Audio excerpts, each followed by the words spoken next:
Standing behind me, we have a statue of Robert the Bruce. What did he do, Jack? King Robert the Bruce, he led the Scottish armies after the death of William Wallace and successfully to liberate Scotland from the English. After the very famous victory at the Battle of Bannockburn in 1314, so quite a legendary figure here, and the first king after those wars of independence. Here it is, Stirling Castle. I was told by Jack that many Scotsmen would say this is actually better than Edinburgh Castle in many ways. Yeah, it's less busy for one, and they have reenactors within the rooms to kind of tell you the story of the palace and the castle compared to Edinburgh, where it's a little bit more self-guided. But we'll see some of that when we go in, and we'll head into the castle now.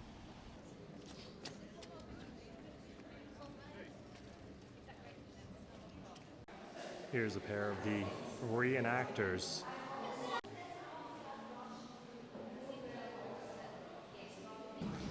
The national animal of Scotland is the unicorn. So we see one here. Thank you. Good morning, good afternoon. Good day. As you can see, I'm dressed as a traditional Scottish jester. So I'll tell some jokes. We are the 45%, go Celtics. It's painted up very nicely in here.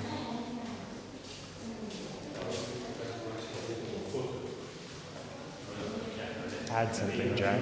We're in the King's bedchamber, which interestingly is not as glamorous as the Queen's bedchamber. But it's said that apparently he would sleep in a small room nearby and he would receive his friends and perhaps close members of his court in here to discuss important matters. But you see the unicorn, the national animal of Scotland, with the royal seal, is above this grand fireplace. Friends will only be a couple of minutes up here. Up you come, folks, and congratulations! You've just done something very important. This very chapel we walk in now would have been the site of many coronations and baptisms of Scottish royalty throughout the eras of its existence. Mary Queen of Scots had her son and heir baptised in the Catholic faith here in an event that was boycotted by much of the English and many nobles, because it was after the Reformation, so it was probably the last great Catholic event that was to happen in Scotland because of what would later occur after the death of Mary Queen of Scots, and the Reformation would then spread to Scotland in more earnest. So very historic place, but you can imagine it being a venue of coronations and baptisms of kings and queens. It's huge. The world's smallest bottle of whiskey. No, help. We can't find it. All right. Stirling Castle was one of the last sites of the kind of first main war of independence. So after William Wallace was killed by the English, Edward II besieged Stirling Castle, which was the last holdout of the Scottish rebels, in around 1296 or something like that. And it would have been in those fields down there where Edward's army lined up. You know, those fields are the ones behind us. The houses wouldn't be there at all, mostly be fields and some small housing, but they would have lined up there, and they ordered the construction of these giant trebuchets to make a point to the defenders in Stirling Castle, who had already surrendered, but they wanted to make it clear that this was an act of treason against the English that would be punished. And so they fired trebuchets at the castle, even after it had surrendered to the English, and only once the trebuchets had hit the walls and it was made clear that what the punishment would be for future treason, did they allow the castle and the garrison to leave and surrender to the forces of England. And so this would have been the view that the defenders of the castle saw against the English, minus the graveyard.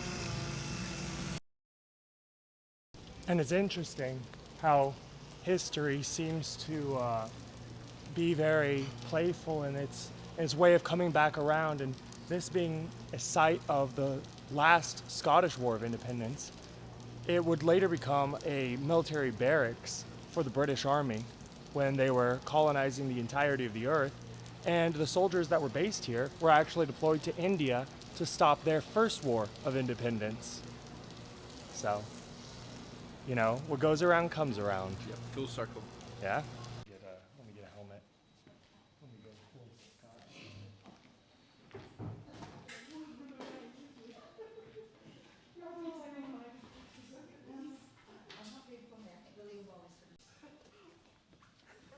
Scotland forever. Quick, give me a Monty Python quote. I can't think of any. What? I can't think of any. Something elderberries. Aye, today we're here at the Battle of Bannockburn to learn about how the Scottish defeated the English. All right, we are here in the battlefield of Bannockburn, where the Scots decisively destroyed a much, much larger English army. Yeah, well, earlier today we were at Stirling Castle, which is the site of a really symbolic English victory, where they were able to end the First War of Independence and force the Scottish surrender and the surrender of Stirling Castle. And we've come here to Bannockburn, which was the site of a Scottish symbolic and strategic victory, where they, as Lane said, destroyed a much larger English force in thousands and to only a few hundred Scottish casualties. But it was a real strategic masterpiece and bit of genius from Robert the Bruce, whose statue is behind us here on the hill, and it was able to deal a decisive blow to the English that would have secured independence for hundreds of years to come. The symbolism of the statue in its place being that he essentially used himself to lure the English army into a very unfavorable position to where they were crushed over the course of 2 days. So that's why this is here, this specific statue. They have a giant Scottish flag right here. I personally am a much bigger fan of the Royal Scottish flag, the yellow with the red lion. Personally, I think they should just completely switch to that. But that's not a bad flag either. It made the Union Jack whole. This area here, and what you can see around us, shows how important Stirling was in the wars for independence, because one of the first battles that was here was the Battle of Stirling Bridge, which was a decisive victory for William Wallace in the late 1200s. And then, of course, we had the siege of Stirling Castle, which was at the end point in 1296, when Edward I besieged it and ended that first war, which you can see behind us in the distance. If Lane wants to point the camera over, Stirling Castle over there.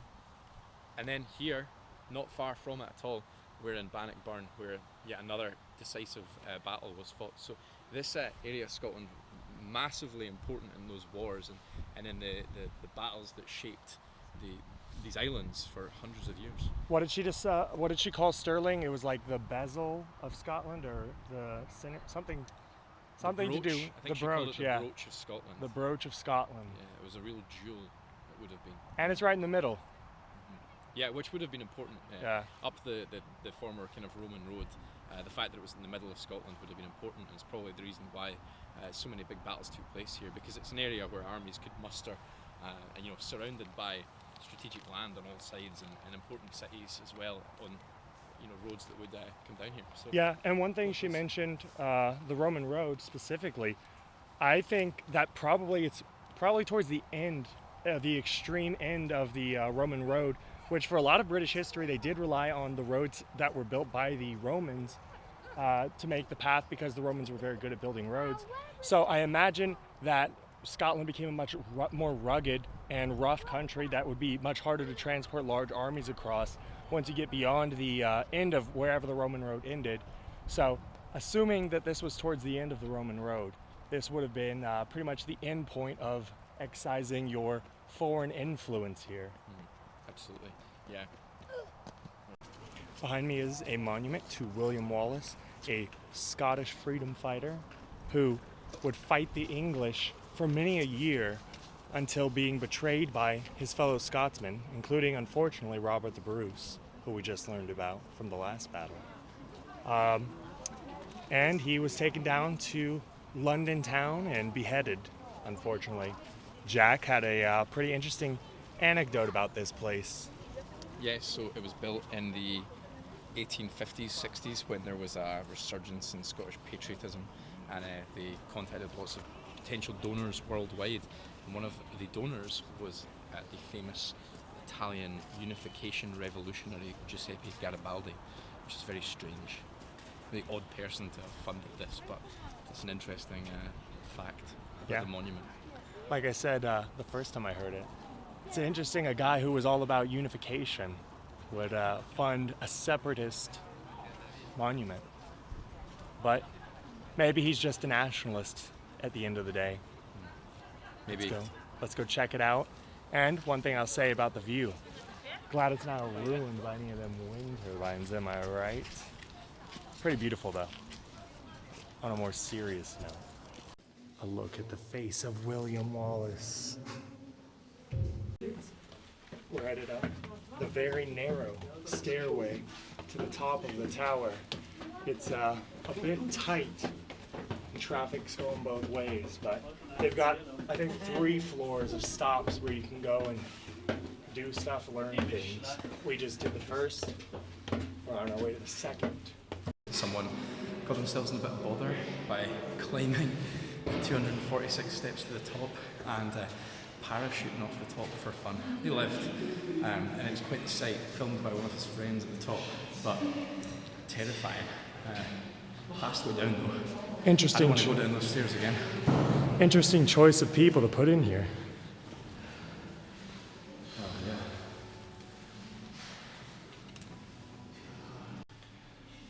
Here in Scotland, there's a lady by the name of Mary Slessor, who, if you're a Nigerian, especially from the south, you may know the name, because she actually was a missionary in Calabar who got the killing of twins to stop, because people believed that when there was twins, one of the twins was actually the devil in disguise as a person. But she used to go out and grab the twins because they would just leave them in the forest to die, and she would go out and take them, and she ended up adopting some of them, and she would even send some of them off to boarding schools here in Britain to learn.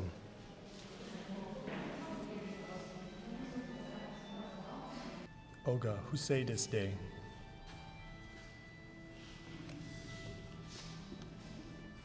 It's Mary Slessor. The reason the tower is in the site that it is now is because it overlooks where the English crossed this bridge just to be slaughtered by Scottish soldiers. The bridge would collapse partway through, these guys would be trapped, and they would die. We've made our way to the very top, overlooking the battlefield of Stirling Bridge, where, as hopefully, if the audio was clear enough, I explained, the English crossed a bridge to fight a Scottish army waiting for them right here. And unfortunately for the English, the bridge gave out. They also attacked across a bridge, which was arguably not a wise decision, maybe a little overconfidence. And they were decimated, meaning there's 2 extremely massive defeats that we've just been to of the English army on these fields. The grass here grows green with the blood of English peasants, I assume, but also maybe some nobles. And yeah, the Scottish decimated several armies on these fields. You gotta give it to them. The English really didn't learn their lesson. There's a saying we have in Tennessee. They say it in Texas. I think it's in Tennessee too. Fool me once, shame on you. Fool me can't get fooled again. But unfortunately for the soldiers of England, these English kings certainly could be fooled again. Beautiful view. That's one thing for sure. You can see plenty of coo, some sheep to me left here, and there's even horses down there. And coo right here again. Any final notes to go out on in Stirling? Maybe a quote? No, just come visit. As a guy who likes history, I'd say our day here in Stirling was my favorite in Scotland so far. Highly recommend. Probably best thing you could do in Scotland if you want to see a little bit of the countryside, see a smaller town, you want to see medieval architecture, you want to see a castle, you want to see battlefields, you want to see some dead English graves, all right here. Don't forget to like, comment, and subscribe.